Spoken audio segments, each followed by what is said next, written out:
Assalamualaikum warahmatullahi wabarakatuh. Di sini saya akan menerangkan materi mengenai bentuk intervensi dalam psikologi. Nama saya Nurul Izah, NIM 18070160029.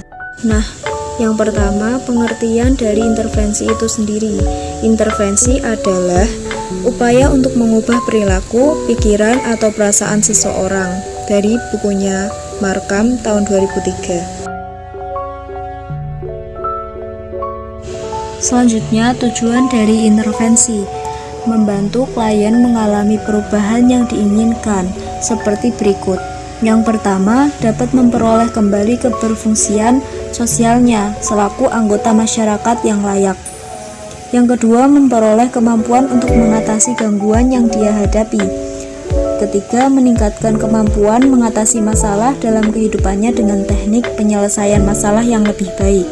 Yang keempat, lebih mampu menjalankan peranan-peranan barunya sesuai dengan perkembangan dirinya sehingga gangguan serupa dapat dicegah supaya tidak berulang lagi.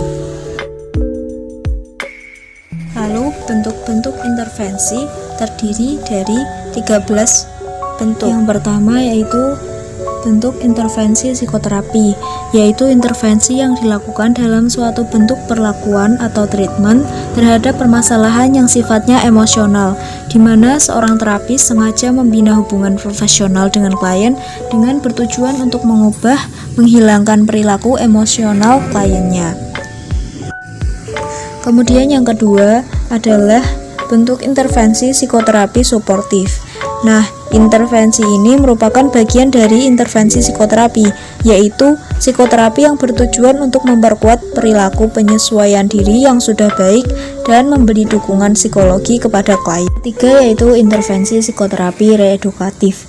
Nah, intervensi ini masih merupakan bagian dari intervensi psikoterapi, yaitu psikoterapi yang bertujuan untuk mengubah cara pikiran dan perasaan klien agar klien tersebut dapat berfungsi lebih efektif dalam semua aspek kehidupannya dengan cara mengkaji ulang keyakinan serta mendidik agar memiliki pengalaman baru.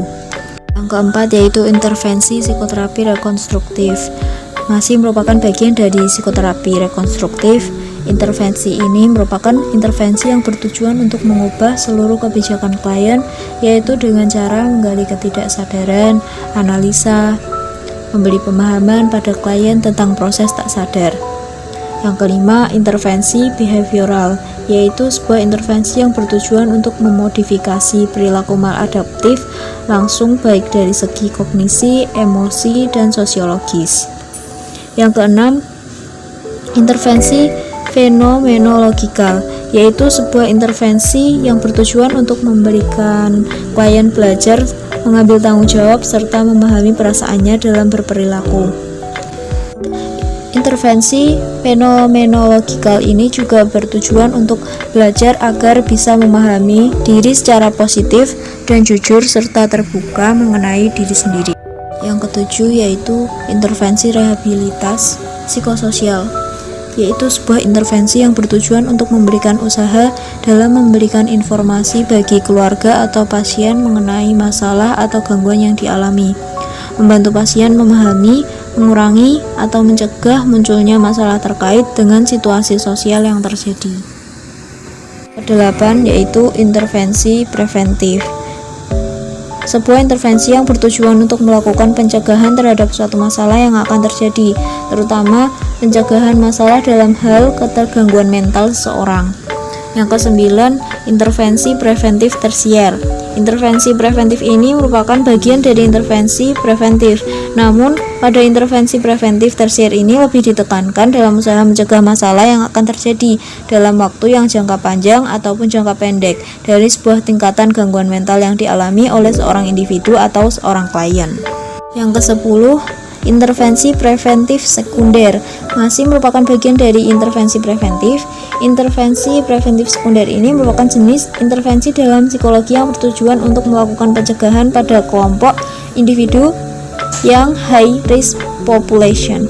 Jenis intervensi ini akan efektif apabila faktor pengetahuan pada sekelompok resiko tertinggi ada pada gangguan secara spesifik, penanganan pada kelompok beresiko yang paling mudah dijangkau. Yang ke-11 yaitu intervensi preventif primer. Jenis intervensi ini masih tergolong dalam kategori intervensi preventif yang bertujuan untuk melakukan usaha untuk mengurangi atau membatasi laju timbulnya gangguan dengan melakukan modifikasi lingkungan atau memperkuat individu agar terhindar menjadi resiko yang tinggi. Biasanya yang menjadi subjek dari intervensi primer ini adalah masyarakat umum. Yang ke-12, intervensi psikoanalitik, yaitu jenis intervensi yang lebih cenderung berperan atau meneliti tentang teori kepribadian dan teori filsafat. Adapun yang menjadi konsep utama dari intervensi ini adalah untuk merubah struktur kepribadian, pandangan tentang manusia, kesadaran dan ketidaksadaran, kecemasan, pertahanan ego yang ada dalam diri seseorang. Yang dimana setelah melakukan intervensi ini, semua konsep tersebut dapat dirubah ke arah yang lebih baik. Yang terakhir adalah intervensi eksistensial humanistik.